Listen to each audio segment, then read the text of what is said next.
इसी के सर को सलाम। हमारे अपनी इबादत का आगाज करते हैं, खुदा का शुक्र करते हुए, खुदा की तारीफ करते हुए कि यहोवा ने खुदा ने हमें मौका दिया कि हम उसकी हजूरी में आकर अपने आप को उसके आगे झुकाकर उसकी हमको शायद कर सकें, उसका शुक्र कर सकें। हम अपनी बात का आगाज गीत से करेंगे। नारे लगाओ और गाओ रे, झंडा मसीह का लहराओ रे, शाबाश। नारे लगाओ और गाओ रे, झंडा मसीह का लहराओ रे, नारे लगाओ और गाओ, झंडा मसीह का लहराओ रे। Hallelujah hallelujah hallelujah hallelujah hallelujah hallelujah hallelujah. जीवन से उजलेगा यीशु के पास तुम आओ रे, जीवन से उजलेगा यीशु के पास तुम आओ रे। गम का ये रास्ता छोड़ो, जिंदगी में अब कुछ छोड़ो। गम का ये रास्ता छोड़ो, जिंदगी में अब कुछ छोड़ो। Hallelujah hallelujah hallelujah hallelujah hallelujah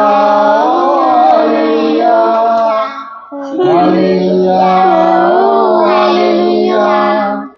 लंबा सफर जिंदगी का, सच्चाई कोई न जाने रे। लंबा सफर जिंदगी का, सच्चाई कोई न जाने रे। आंखें ऊपर को लगाओ, यीशु के पास तुम आओ रे। आंखें ऊपर को लगाओ, यीशु के पास तुम आओ रे। Hallelujah hallelujah hallelujah hallelujah hallelujah hallelujah hallelujah. नारे लगाओ लगाओ रे, झंडा मसीह का लहराओ रे। Hallelujah hallelujah hallelujah hallelujah hallelujah. नारे लगाओ और गाओ रे, झंडा मसीह का लहराओ रे, शाबाश। तो हमने ये गीत गाया, अब हम तलावत सुनेंगे आज ही। उससे पहले हम रेडियन करेंगे, तो रेडियन में जल्दी जल्दी हम फ्रैंक बताएगा कि खुदा ने पहले दिन क्या बनाया था, जमीन और आसमान, और एक और रोशनी, दूसरे दिन फिजा, तीसरे दिन पौधे और दरख्त, चौथे दिन चांद सूरज तारे, और पांचवें दिन समुद्री जानवर,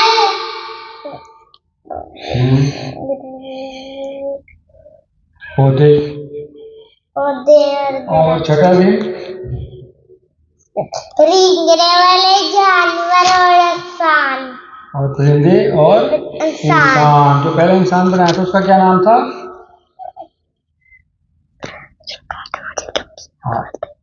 आदम। आदम, शाबाश। और उसके बाद आज की हम तलावत दिखाएं, कहाँ से करनी है हमने तलावत, नोट किया आपने। तो आज की हम तलावत करेंगे पैदाइश 2 बाब 2 नहीं 3 बाब, सॉरी 3 बाब की 1 से लेके 3 आयत तक पढ़ेगी लीजा, और फिर 4 से लेके 5 आयत तक पढ़ेगी रिबका। ठीक है, चलो। और शाम कुलदस्ती जानवरों से जिनको खुदावंद खुदा ने बनाया था चालाक था। और उसने औरत से कहा, क्या वाकई खुदा ने कहा है कि बाग के किसी दरख्त का फल तुम ना खाना? औरत ने शाम से कहा कि बाग के दरख्तों का फल तो हम खा सकते हैं, पर जो दरख्त बाग के बीच में है उसके फल की बाबत खुदावंद ने कहा है कि तुम ना तो उसे खाना और ना छूना, वरना मर जाओगे। तब सांप ने औरत से कहा कि तुम हरगिज ना मरोगे, बल्कि खुदा जानता है कि जिस दिन तुम इसे खाओगे तुम्हारी आंखें खुल जाएगी और तुम खुदा की मानिंद नेको बद के जानने वाले बन जाओगे। शाबाश। तो आज की आयत में देखते हैं कि जिक्र आया है कि सांप कुलदस्ती जानवरों से जिनको खुदा ने बनाया था चालाक था, और उसने औरत से कहा, क्या वाकई खुदा ने कहा है कि बाग के किसी दरख्त का फल ना खाना? औरत ने सांप से कहा कि बाग के दरख्तों का फल तो हम खाते हैं, पर जो दरख्त बाग के बीच में है उसके दरख्त के फल की बाबत खुदा ने कहा है कि तुम उसे ना खाना और ना छूना, वरना मर जाओगे। ये भी कहा था ना खुदा ने, अगर उसको खाओगे तो क्या होगा? मर जाओगे। तो तब सांप ने औरत से कहा कि तुम हरगिज ना मरोगे, बल्कि खुदा जानता है कि जिस दिन तुम उसे खाओगे तुम्हारी आंखें खुल जाएंगी और तुम खुदा की मानद नेको बद के जानने वाले बन जाओगे। अब इन आयात में देखते हैं कि शैतान जो है वो सांप के शक्ल में जो अम्मा हवा थी उनसे आके बात करता है, उनसे पूछता है कि क्या आप बाग के किसी दरख्त का फल नहीं खा सकते? कौन से बाग का फ्रेंड? बाग एदन का। बाग एदन कौन सा बाग था इज़राइल का, यहाँ पे क्या हुआ था? दो दरख्त भी लगाए थे। कौन कौन सा दरख्त था? जिंदगी और नेकोबत की पहचान कर रहा है। और खुदा ने फिर क्या हुक्म दिया था?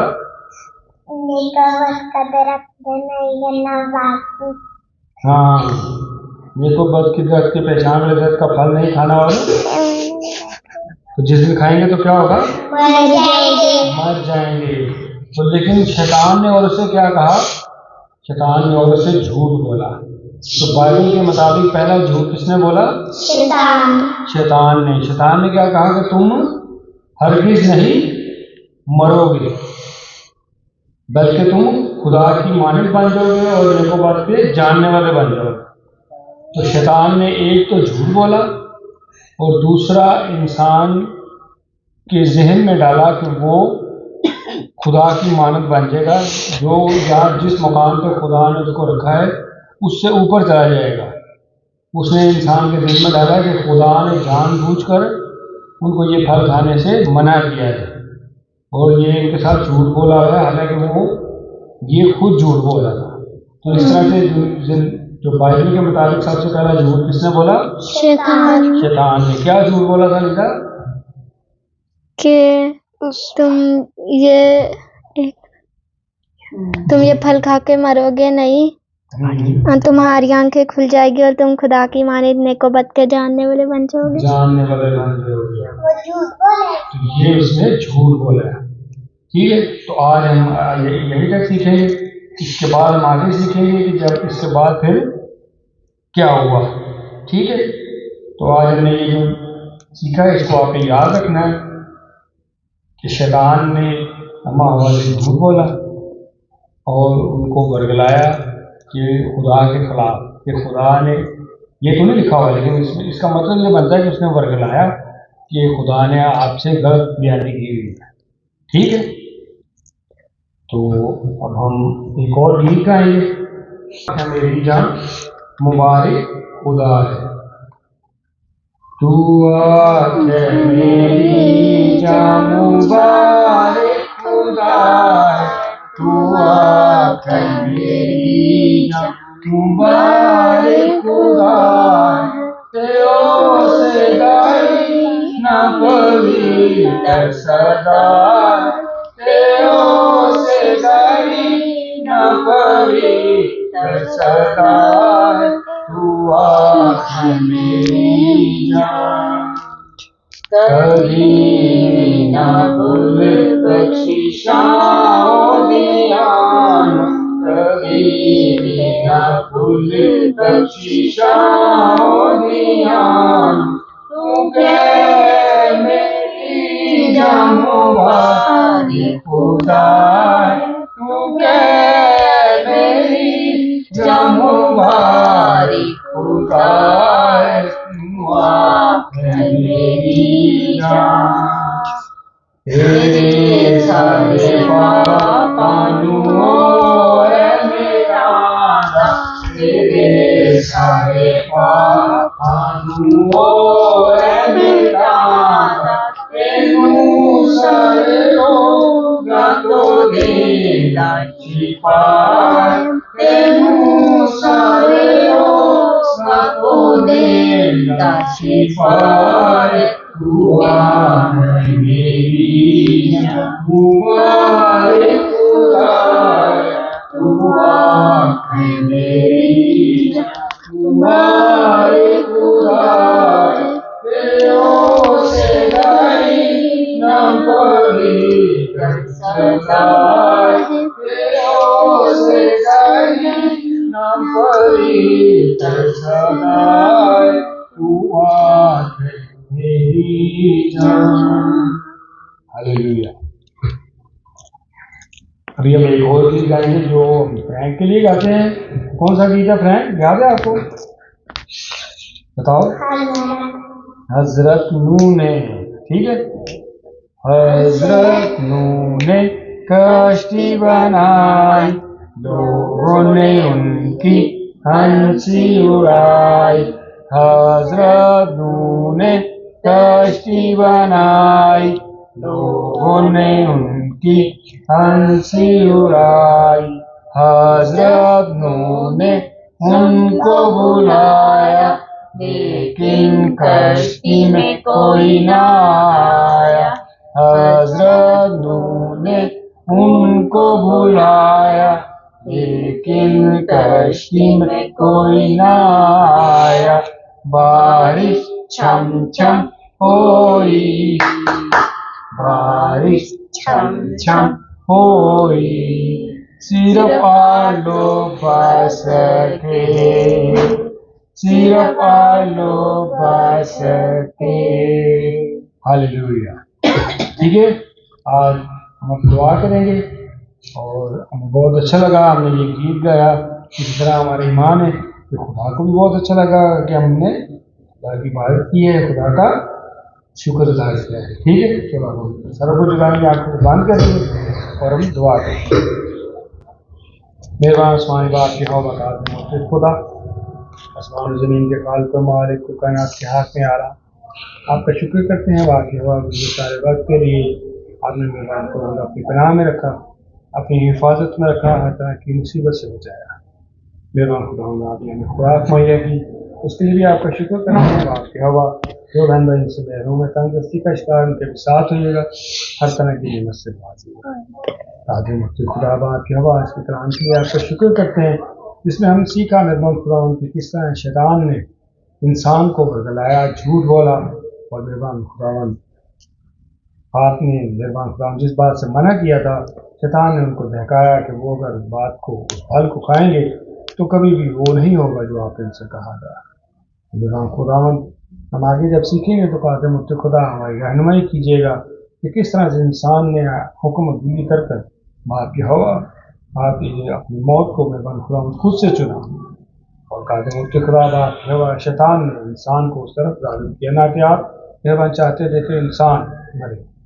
सो कहते मुझसे खुदा अपने बारे में सीखने का और मेहमान खुदा जानने का हमें फजल बख्शिएगा और ये मेहमान खुदा हमें बरकत दीजिएगा। जब हम उसको सीखते हैं तो कहते मुझसे खुदा उसको सीखते हुए आपकी कुदरत को जानते हुए हमेशा आपके ताबेदार और खूब मेहमान खुदा इबादत करने वाले बने, अपनी मर्जी से मेहमान खुदा आपको जानने वाले बने। आपको ये पसंद है वाक़या हुआ कि आपके बारे में इंसान सीखे और मैं कहूँगा अपनी आज़ाद मर्ज़ी से आपकी हजूरी में है। तो हमेशा हमें ये शर्फ बख्शिएगा, हमें ये तहरीक बख्शिएगा कि आपकी हजूरी में आते रहे। आने वाले वक्त को आके सपोर्ट करते हैं, हम सबके साथ होइएगा, पूरे घर को, घर के रात को, बहन भाई को, कार को, सबको आके सपोर्ट करते हैं। हम सबको अपनी बना में लेते हुए शीर का पूरे रखेगा, आजमाइशों से बचाइएगा, सेहत और तंदुरुस्ती अता कीजिएगा, गुजरत की गलती काम गुनाह की माफ़ी चाहते हुए, अपने रोज़गार में बरकत चाहते हुए जो मांगते हैं कि जाते प्यारे बेटे अपने जलाली बादशाह खुदा यीशु मसीह के नाम से, इसने हमें ये कहना सिखाया, है हमारे बाप तू जो आसमान पर है, तेरा नाम पाक माना जाए, तेरी बादशाहत आए, तेरी मर्जी जैसे आसमान पर पूरी होती है ज़मीन पर भी हो। हमारे जाने की रोटी आज हमें दे, और जिस टाइम अपने कसूरों को बख्श दें, हमारे कसूरों में बख्श, हमें आजमाइश में न पड़ने दे बल्कि बुराई से बचा, क्योंकि बादशाह कुदरत और जलाल हमेशा दे। आमीन।